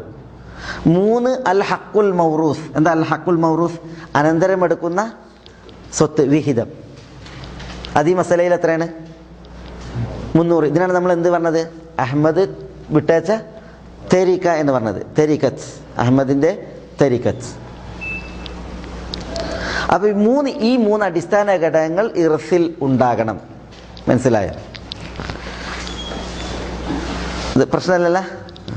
മുവരിസ്, വാരിസ്, ഹക്കുൽ മൗറൂസ്, അൽ ഹക്കുൽ മൗറൂസ് അഥവാ തെരീഖത്ത്. ഇനി അടുത്ത പോയിന്റ് എന്താ? അസ്ബാബുൽ ഇർസ്. എന്താ അസ്ബാബുൽ ഇർസ് എന്ന് പറഞ്ഞാൽ അനന്തരം എടുക്കാനുള്ള കാരണം. ഒരാൾ മരിച്ച് അപ്പോൾ വേറൊരാൾ അസ്സലാമു അലൈക്കും ഇയാൾ മരിച്ചു എന്നറിഞ്ഞ് എനിക്ക് അനന്തര സ്വത്ത് കിട്ടണം എന്നാണ് വന്നാൽ കൊടുക്കൂല. പിന്നെയോ അനന്തര സ്വത്ത് കിട്ടണം എന്നുണ്ടെങ്കിൽ എന്ത് വേണം? അതിന് കാരണമുണ്ട്. എന്താ കാരണം? ഒന്ന് നിക്കാഹ്, വിവാഹബന്ധം.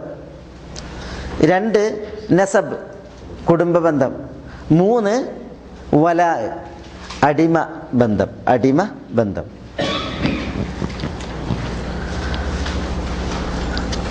നിക്കാഹ് എന്ന് പറഞ്ഞാൽ കുടുംബബന്ധം, നസബ് അല്ല, നിക്കാഹ് എന്ന് പറഞ്ഞാൽ വിവാഹബന്ധം, നസബ് എന്ന് പറഞ്ഞാൽ കുടുംബബന്ധം. 3-മത്തേത് വലാ, അടിമ ബന്ധം. അതെങ്ങനെ? അപ്പോൾ അഹമ്മദ് മരിച്ചാൽ ഏതെങ്കിലും ഒരാൾ പാഞ്ഞെന്നുണ്ടെങ്കിൽ സ്വത്ത് കൊടുക്കുക? എനിക്ക് 2 പകുതി സ്വത്ത് ഉണ്ടെന്ന് അറിയോ? ഇല്ല. പിന്നെയോ ഈ സ്വത്ത് അഹമ്മദിന്റെ സ്വത്ത് കൊടുക്കണമെങ്കിൽ അഹമ്മദിനായിട്ട് വിവാഹബന്ധം ഉണ്ടോ നോക്കും. അപ്പോൾ ഒരു പെണ്ണ് പറയാണ് ഞാൻ അഹമ്മദിന്റെ ഭാര്യയാണ്. ആ വിവാഹബന്ധം സ്ഥിരപ്പെട്ടിട്ടുണ്ടെങ്കിൽ അഹമ്മദിന്റെ സ്വത്തിൽ അവൾക്ക് എന്തുണ്ട്? ഓരിയുണ്ട്. മനസ്സിലായി? അപ്പോൾ വിവാഹബന്ധമാണ് സ്വത്ത് കൊടുക്കാനൊരു കാരണമാണ്. അനന്തര സ്വത്ത് കൊടുക്കാനൊരു കാരണമാണിത് വിവാഹബന്ധം. അതേപോലെ തന്നെ നസബ്, കുടുംബബന്ധം. എങ്ങനെ മകൻ ഈ 2ആൾക്കും സക്കാത്ത് കൊടുത്ത് അല്ല ഇർസ് കൊടുത്തത്, സ്വത്ത് കൊടുത്തത്? ഇവരെന്താണ്? നസബാണ്, കുടുംബബന്ധമാണ്. അഹമ്മദ് മരിച്ച് അപ്പോൾ ഒരു മുഹമ്മദ് വന്ന് എനിക്ക് സ്വത്ത് വേണം, എൻ്റെ അഹമ്മദിൻ്റെ മകനാണെന്ന് പറഞ്ഞു. അപ്പോൾ ഈ മുഹമ്മദിൻ്റെ മകനാണ് അഹമ്മദ് എങ്കിൽ എന്തുണ്ടാകും? സ്വത്ത് കിട്ടും. കാരണം എന്താ? കാരണം നസബാണ്, കുടുംബബന്ധം. ഇതേപോലെ 3-മത്തേത് വല, അടിമബന്ധം. അതായത് ഒരടിമ മരിച്ചിട്ടുണ്ടെങ്കിൽ അടിമയുടെ സ്വത്ത് ആർക്കുള്ളതാണ്? അടിമൻ്റെ സ്വത്ത് അയാളുടെ യജമാനിനുള്ളതാണ്. അടിമൻ്റെ സ്വത്ത് യജമാനിനുള്ളതാണ്. അതാണ് 3-മത്തേത്. ഇനി ഷുറൂത്തുൽ ഇർസ്, അനന്തരമെടുക്കാനുള്ള നിബന്ധന. ഒരാളെ അനന്തരമെടുക്കാൻ എന്തുണ്ട്? നിബന്ധന ഉണ്ട്. അതെന്താ നിബന്ധനകൾ? 3 ഷുറൂത്തുൽ ഇർസ് എന്ന് പറഞ്ഞാൽ അനന്തരമെടുക്കാനുള്ള ഷർത്തുകൾ, നിബന്ധനകൾ. 1 തഹഖുഖു മൗത്തുൽ മുവരിസ്. എന്താ തഹഖുഖു മൗത്തുൽ മുവരിസ്? മുവരിസിന്റെ, ആരെയാണോ അനന്തരം എടുക്കുന്നത് അയാളുടെ മരണം ഉറപ്പാകണം. തഹഖുഖ് എന്ന് പറഞ്ഞാൽ ഉറപ്പാകൽ. അനന്തരമെടുക്കുന്നവന്റെ മരണം ഉറപ്പാകുക. 2-മത്തേത് തഹഖുഖു ഹയാത്തിൽ വാരിസി ബഅദഹു. എന്താ? മുവരിസിന്റെ, ആരെയാണോ അനന്തരമെടുക്കുന്നത് അയാളുടെ ശേഷം അനന്തരമെടുക്കുന്നവൻ ജീവിച്ചിട്ടുണ്ട് എന്നുള്ളത് ഉറപ്പാകണം. തഹഖുഖു ഹയാത്തിൽ വാരിസ്, അനന്തരമെടുക്കുന്നവന്റെ ഹയാത്ത് ഉറപ്പാകണം. ബഅദഹു, അയാളുടെ ശേഷം എന്ന് പറഞ്ഞാൽ മുവരിസിന്റെ.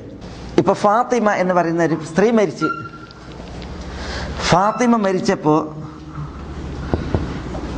അയാളുടെ സൗജ്, ഭർത്താവുണ്ട്, അതേപോലെ തന്നെ അവരുടെ മകനുണ്ട് എന്നൊക്കെ തൈ. അനന്തരം എടുക്കാനുള്ള ഷർത്ത് എന്താ? ഈ സൗജും ഇബിനും ഇവരെ അനന്തരമെടുക്കാനുള്ള ഷർത്ത്, നിബന്ധന 1 മുവരിസത്തായ ഇവരുടെ മരണം ഉറപ്പാകണം. ഫാത്തിമ മരിച്ചെന്ന് ഉറപ്പ് വേണം. മനസ്സിലായി? ഫാത്തിമ ഹജ്ജിന് പോയി, കുറെ കാലം പോയിട്ട് ഇതുവരെ വന്നിട്ടില്ല. ആലത്തൂർ സ്വത്ത് വരിയേക്കോ? 2 കൊല്ലമായി 37 വന്നിട്ടില്ല, നമുക്ക് സ്വത്ത് വരിയൊക്കെ അറിയാൻ പറ്റുമോ? ഇല്ല. എന്ത് വേണം? ഇവർ മരണപ്പെട്ട് എന്നുള്ളത് ഉറപ്പാകണം. ഇനി അത് ഉറപ്പായിട്ടില്ല എങ്കിൽ മരിച്ച് എന്നതിലേക്ക് ചേർക്കുന്ന ഒരു വിഷയമുണ്ട്. മരിച്ചിട്ടുണ്ടായിരിക്കും, മരിച്ചത് നമുക്കറിയില്ല, പക്ഷെ നഷ്ടപ്പെട്ട് എങ്കിൽ എന്തുണ്ട്? അവര് ഒരു കാലം നിശ്ചയിക്കും, 4 വർഷം നിശ്ചയിക്കും, അല്ലെങ്കിൽ ഒരു പരിധി നിശ്ചയിക്കും. എന്നിട്ട് ആ പരിധിക്കുള്ളിൽ അവർ എത്തിയിട്ടില്ല എങ്കിൽ പിന്നെന്തായി? അവരെ മരിച്ചവരുടെ ഗണത്തിൽപ്പെടുത്തിയിട്ട് എന്ത് ചെയ്യും? സ്വത്ത് വരി വെക്കും. അപ്പോൾ മരിച്ചു എന്നുള്ളത് എന്തായിരിക്കണം? ഇവരിത് ഉറപ്പാകണം. ഇവരാണ് മുവരിസ് അല്ലെങ്കിൽ മുവരിസത്ത്. രണ്ടാമത്തെ ഷർത്ത് എന്താ പറഞ്ഞത്? ഇവരുടെ മരണശേഷം ഇവരുടെ ജീവിതം തഹഖുഖാകണം, ഉറപ്പാകണം. പറഞ്ഞ മനസ്സിലായോ? ഇവരുടെ ജീവിതം തഹഖുഖാകണം, ഉറപ്പാകണം. അപ്പോൾ ഇവർക്ക് സ്വത്ത് കിട്ടും. ഇവർ മരിച്ചിട്ട് ഇവർ ജീവിച്ചിട്ടുണ്ട് എന്നുള്ളത് ഉറപ്പ് വേണം. ഒരു കൂട്ട അപകടത്തിലാണ് ഈ ഫാമിലി മരിക്കണമെന്നൊക്കെ അള്ളാഹു നമ്മളെ കാക്കട്ടെ, നഊദുബില്ല. ഈ ഒരു കൂട്ട അപകടത്തിലാണ് ഇവർ മരിച്ചെന്ന് വെക്കുക. ഫാത്തിമ മരിച്ചതെപ്പോൾ, സൗജ് മരിച്ചതെപ്പോൾ, ഇബിന് മരിച്ചതെപ്പോൾ എന്നറിയില്ല. എങ്കിൽ ഒരാൾ അനന്തരം എടുക്കുമോ? അനന്തരം എടുക്കില്ല. അതേസമയം ഫാത്തിമ സ്പോട്ടിൽ മരിച്ച് ആശുപത്രി കൊണ്ടുപോകുമ്പോഴാണ് ഭർത്താവ് മരിച്ചത് എങ്കിൽ ഫാത്തിമയുടെ സ്വത്തിൽ ആർക്കും ഓഹരിയുണ്ട്? ഈ ഭർത്താവിന് ഓഹരിയുണ്ട്. കാരണം എന്താ? ഇവരുടെ ശേഷം ഇയാൾ ജീവിച്ചു എന്നുള്ളത് തഹഖുഖായി, ഉറപ്പായി. പറഞ്ഞാൽ മനസ്സിലായോ? അപ്പോൾ മുവരിസിൻ്റെ മൗത്തിന് ശേഷം വാരിസിൻ്റെ ഹയാത്ത് തഹഖുഖായാൽ, വാരിസ് ജീവിച്ചിട്ടുണ്ട് എന്നുള്ളത് തഹഖുഖായാൽ അതാണ് സ്വത്ത് അനന്തരമെടുക്കാനുള്ള ഒരു ഷർത്ത്, നിബന്ധന. പറഞ്ഞാൽ മനസ്സിലായോ? ഇനി മൂന്നാമത്തേത് എന്താ? മൂന്നാമത്തേത് അൽ ഇൽമു ബിൽ ജിഹത്തിൽ മൂജിബ ലിൽ ഇർസ്. അൽ ഇൽമ് അറിവുണ്ടാകണം, ബിൽ ജിഹത്തിൽ മൂജിബ ലിൽ ഇർസ് അനന്തരമെടുക്കുവാൻ എന്നതിനെ അനിവാര്യമാക്കുന്ന ആ മാർഗം, അതായത് അനന്തരെടുക്കാൻ എന്നതിനെ അനിവാര്യമാക്കുന്നതായ ജിഹത്ത് ഉണ്ടല്ലോ, മാർഗം, അതിനെക്കുറിച്ച് അറിവ് വേണം എന്ന് പറഞ്ഞിട്ടുണ്ടെങ്കിൽ എന്താ? അതായത് ഫാത്തിമൻ്റെ ഇയാൾ അനന്തരം എടുക്കണമെങ്കിൽ അനന്തരം എടുക്കാനുള്ള അനന്തരം എടുക്കുന്നതിന് അനിവാര്യമാക്കുന്ന ജിഹത്ത് എന്താ? ഇവിടെ ഭർത്താവാണെന്നുള്ളതാണ്. ഫാത്തിമനെ ഈ ആള് അനന്തരം എടുക്കുന്നതിനെ അനിവാര്യമാക്കുന്നത് എന്താ? മകനാണെന്നുള്ളതാണ്. അപ്പോൾ അതറിയണം, അത് അറിയണം. അപ്പോൾ ഫാത്തിമയുടെ ഭർത്താവാണ് ഈ വ്യക്തി എന്നുള്ളത് അറിയണം. അതേപോലെ തന്നെ ഫാത്തിമയുടെ മകനാണ് ഈ വ്യക്തി എന്നുള്ളത് എന്ത് ചെയ്യണം? അറിയണം. അപ്പോഴാണ് എന്തിട്ടുക? സ്വത്ത് കിട്ടുക. ഒന്നുകൂടി അതൊരു ചിലപ്പോൾ ഒരു എഴുതിയത് കുറച്ച് നീണ്ടുപോയി, അങ്ങനെ ചുരുക്കി എഴുതണം. അതായത് ഫാത്തിമ മരിച്ച് ആ കൂട്ടത്തിൽ ഫാത്തിമയുടെ അനന്തരാവകാശികളായിട്ട് കുറേ ആളുകൾ വന്ന്, സെയ്ദ് വന്ന്, അതേപോലെ തന്നെ അമ്ര വന്ന്, ഒരായിഷ വന്ന്, അല്ലേ? ഇവരൊക്കെ ഉണ്ട്. ഇവർക്കൊക്കെ സ്വത്ത് കൊടുക്കണമെങ്കിൽ അതിന് ഷർത്താണ് എന്ത്? ഫാത്തിമയുമായിട്ട് ഇവരുടെ ബന്ധം എന്താണെന്നറിയൽ, അല്ലേ? അല്ലാതെ ഇങ്ങനെ കുറേ ആണ്ട് വെടിവെച്ച് എന്തെങ്കിലും ഒന്ന് കൊള്ളാതിരിക്കുമെന്ന് പറഞ്ഞാൽ മാതിരി കൊടുക്കാൻ പറ്റുമോ? ഓരോരുത്തർക്ക് ഓരോ കൊട്ട ഇല്ല. പിന്നെ എന്ത് വേണം? ഫാത്തിമയായിട്ട് സെയ്ദിന് എന്താ ബന്ധം? ഫാത്തിമയുമായി അമ്രിന് എന്താ ബന്ധം? ഫാത്തിമയുമായി ആയിഷക്ക് എന്താ ബന്ധം? ഇതറിയണം. അതാണ് അൽ ഇൽമു ബിൽ ജിഹ അൽ മൂജിബ ലിൽ ഇർസ് അനന്തരമെടുക്കുന്നതിന് അനിവാര്യമാക്കുന്ന ജിഹത്ത്, ഭാഗം, അതറിയണം. അപ്പോൾ ഫാത്തിമയുടെ മരണശേഷം ഈ മൂന്നാളുകൾ വന്ന്, അപ്പോൾ സെയ്ദിന് സ്വത്ത് അനന്തരം കൊടുക്കണമെങ്കിൽ എന്ത് വേണം? അനന്തരം എടുക്കുന്നതിന് അനിവാര്യമാക്കുന്ന ആ ജിഹത്തുണ്ടല്ലോ, ഭാഗം അറിയണം. അപ്പോൾ സെയ്ദ് പറയാണ്, ഞാൻ 36 ഭർത്താവാണ്. അപ്പോൾ ഫാത്തിമൻ്റെ ഭർത്താവാണ് സെയ്ദ് എന്നുള്ളത് അറിയണം. അമ്ര പറയാണ്, ഞാൻ ഇവരുടെ മകനാണ്. അപ്പോൾ ഈ മകനാണെന്നുള്ളത് അറിയണം. അപ്പോഴാണ് മകന് സ്വത്ത് വരി കൊടുക്കുക. ആയിഷ വന്നിട്ട് പറയാണ്, ഞാൻ ഫാത്തിമൻ്റെ ഉമ്മയാണ്. അപ്പോൾ ഭർത്താവിന്, മകന്, ഉമ്മാക്ക് ഇർസ് കിട്ടൂലേ? ഇർസ് കിട്ടും. ഈ ഇർസിനെ അനിവാര്യമാക്കുന്ന ജിഹത്ത് ഏതാണ്? അതറിയണം. എന്തിനാത് അറിയണമെന്നറിയോ? ഫാത്തിമക്ക് ഇവിടെ മകനുണ്ട്. അപ്പോൾ ഭർത്താവിന് എത്ര സ്വത്ത് വരി? 4/1. ഫാത്തിമക്ക് മകനുണ്ട്, ഉമ്മയുണ്ട്. അപ്പോൾ ഉമ്മാക്ക് സ്വത്ത് വരി 6/1. ബാക്കി സ്വത്ത് ആർക്കുള്ളതാണ്? മകനുള്ളതാണ്. കേട്ടോ? ഈ നിർണിത വിഹിതം അറിയണമെങ്കിൽ എന്ത് വേണം? ഇവരും ഫാത്തിമയായിട്ടുള്ള ആ ബന്ധം എന്ത്, ഭാഗം എന്ത് എന്നുള്ളത് അറിയണം. അതാണ് ഇർസിനെ മൂജിബാക്കുന്ന, അനിവാര്യമാക്കുന്നതായ ജിഹത്ത് ഭാഗമുണ്ടല്ലോ, അത് എന്ത് എന്നുള്ളത് അറിയണം. അത് അനന്തരം കൊടുക്കാനുള്ള ഒരു ഷർത്താണ്, നിബന്ധനയാണ്.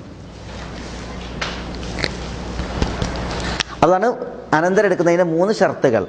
മനസ്സിലായോ? മുവരിസിൻ്റെ മൗത്ത് തഹക്കുകാകണം, വാരിസിൻ്റെ ഹയാത്ത് തഹക്കുകാകണം, പിന്നെ അൽ ജിഹ അതിനെക്കുറിച്ചുള്ള ഇൽമ് ഉണ്ടായിരിക്കണം. ഇനി ഒരു പോയിന്റും കൂടി, അതുകൂടി കഴിഞ്ഞിട്ട് നമ്മളിത് തീർന്ന് പെട്ടെന്ന് മവാനി ഉൽ ഇർസ്. എന്താ മവാനി ഉൽ ഇർസ്? ഇതൊക്കെ അനന്തരം കൊടുക്കണതിനെ കുറിച്ചാണ് അല്ലേ? ഇനി അനന്തരം തടയപ്പെടും, ചിലപ്പോൾ അനന്തരം കിട്ടൂല, കൊടുക്കാൻ പാടില്ല. മവാനി എന്ന് പറഞ്ഞാൽ തടയുന്ന കാര്യങ്ങൾ. അൽ ഇർസ് അനന്തരം എടുക്കുന്നതിനെ തടയുന്ന കാര്യങ്ങൾ, അതാണ് മവാനിഉൽ ഇർസ് എന്ന് പറഞ്ഞാൽ അനന്തരം എടുക്കുന്നതിനെ തടയുന്ന കാര്യങ്ങൾ. അതെന്താ? 3 പറഞ്ഞത്. ഒന്ന് ഇഖ്തിലാഫുദ്ദീൻ. എന്താ ഇഖ്തിലാഫുദ്ദീൻ? മതം വേറെയാകുക. വാപ്പ മുസ്ലിമാണ്, മകൻ കാഫിറാണ്, സ്വത്ത് കിട്ടുക? വാപ്പാൻ്റെ മുസ്ലിമായ വാപ്പാൻ്റെ സ്വത്ത് ആർക്ക് കിട്ടൂല? കാഫിറായ മകന് കിട്ടൂല.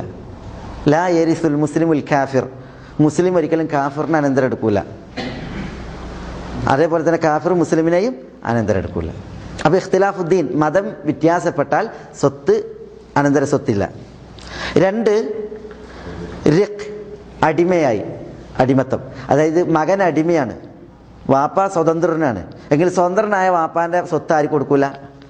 അടിമയായ മകന് കൊടുക്കൂല. കാരണം അടിമൻ്റെ സ്വത്ത് ആർക്കുള്ളതാണ്? സയ്യിദിനുള്ളതാണ്, യജമാനുള്ളതാണ്. നാട്ടുകാർക്ക് കൊടുക്കാൻ വേണ്ടിയിട്ട് സ്വത്ത് കൊടുക്കണം. അതുകൊണ്ട് തന്നെ അടിമത്തത്തിൻ്റെ കേസിൽ ഒരിക്കലും അടിമകളായിട്ട് മക്കളുണ്ട് എങ്കിൽ, അല്ലെങ്കിൽ അടിമ ഉണ്ട് എങ്കിൽ അടിമക്ക് സ്വത്ത് വരി കൊടുക്കൂല. അതാണ് അതിൻ്റെ വിഷയം. 3 ഖത്ൽ. എന്താ? കൊല. ലാ യരിസു അൽ ഖാതിൽ. ഘാതകൻ എന്ത് ചെയ്യൂല? സ്വത്ത് അനന്തരം എടുക്കൂല. അല്ലാഹു നമ്മളെ കാക്കട്ടെ. നഊദു ബില്ലാഹ്. ഒരാൾ പിതാവിനെ കൊന്നു എങ്കിൽ ആ പിതാവിൻ്റെ സ്വത്തിൽ ആർക്കും അവകാശം ഉണ്ടാവില്ല? ഘാതകനായ മകന് അവകാശം ഉണ്ടാവില്ല. പറഞ്ഞാൽ മനസ്സിലായോ? ഇർസിനെ തടയുന്ന വിഷയങ്ങളാണ്. 1 ഇഖ്തിലാഫുദ്ദീൻ, മതം വ്യത്യാസപ്പെടുക. 2 റിഖ്, അടിമത്തം. 3 വധം. അതായത് ആരെയാണോ അനന്തരം എടുക്കുന്നത് അയാളെ അനന്തരം എടുക്കുന്നവർ വധിച്ചിട്ടുണ്ട് എങ്കിൽ അവർക്ക് എന്തില്ല? സ്വത്തോരി ഉണ്ടാവില്ല. എങ്ങനെ?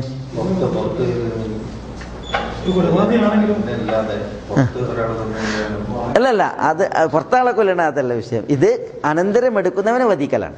അനന്തരം എടുക്കുന്നവനെ വധിച്ചിട്ടുണ്ട് എങ്കിൽ അനന്തരാവകാശിക്ക് എന്തില്ല? സ്വത്തോരില്ല. അതും ബോധപൂർവമുള്ള അതാണ് ഉദ്ദേശം. ഇതാണ് ഇന്ന് നമ്മളുടെ വിഷയങ്ങൾ.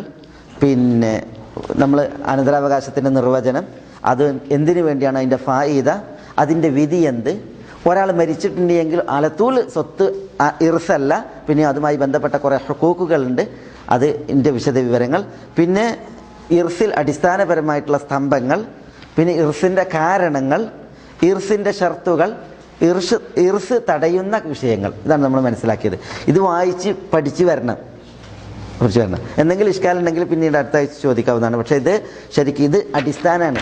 ഇത് തലയിൽ ഇവിടെ ഉണ്ടാകണം. അതേപോലെ തന്നെ ഇനി ഏതാനും ക്ലാസ്സുകളും അടിസ്ഥാനമായിട്ട് നമ്മൾ മനഃപ്പാഠമാക്കാനുള്ളതാണ്. അത് മനഃപ്പാഠമാക്കണം. പിന്നെ പ്രാക്ടിക്കലാക്കേണ്ടതായ വിഷയങ്ങൾ വരുമ്പോൾ അത് പ്രാക്ടിക്കലാക്കിയിട്ട് അങ്ങനെ പോകേണ്ടതാണ്. പക്ഷേ അത് പ്രാക്ടിക്കലാക്കണമെങ്കിൽ ഈ കാര്യങ്ങൾ നമ്മുടെ തലയിൽ ഉണ്ടായിരിക്കണം. ജസാക്കുമുല്ലാഹ് ഖൈർ. അസ്സലാമു അലൈക്കും.